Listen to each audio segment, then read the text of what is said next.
जादू कइलो सबतीन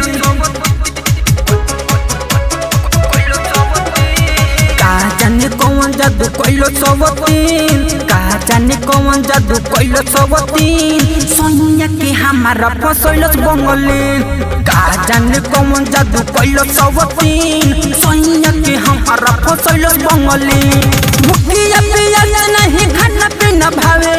भूखिया पियास नहीं खाना पीना भावे ये सोची सोची हमरा आवत नींद सोनिया के हमारा फसैलस बंगलीन का जाने कौन जादू कइलो सबतीन सोनिया के हमारा फसैलस बंगलीन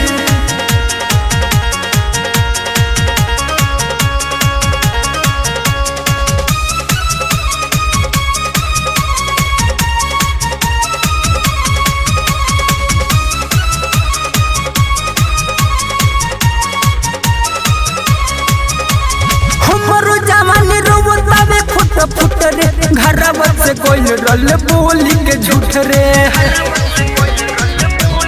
हाँ हमर जवानी रोवतावे फुट रे घरवा से कोई रल बोली के झूठ रे काटतानी दिन अंगूरी पगिन गिन काटतानी दिन अंगूरी पगिन गिन सोनिया के हमारा फसैलस बंगलीन का जाने कौन जादू कइलो सबतीन सोनिया के हमारा फसैलस बंगलीन रे सोनिया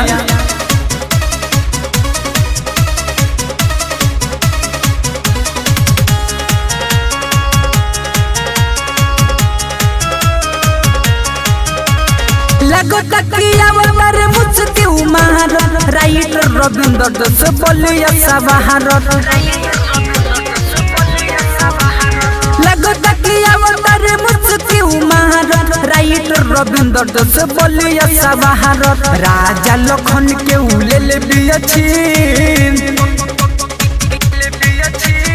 राजा लखन के उले बियछिन सोनिया के हमारा फसैलस बंगलीन का जाने कौन जादू कइलो सबतीन सोनिया के हमारा फसैलस बंगलीन भूखिया पियास नहीं खाना पीना भावे भूखिया पियास नहीं खाना पीना भावे ये सोची सोची हमरा आवत नींद सोनिया के हमारा फसैलस बंगलीन का जाने कौन जादू कइलो सबतीन सोनिया के हमारा फसैलस बंगलीन।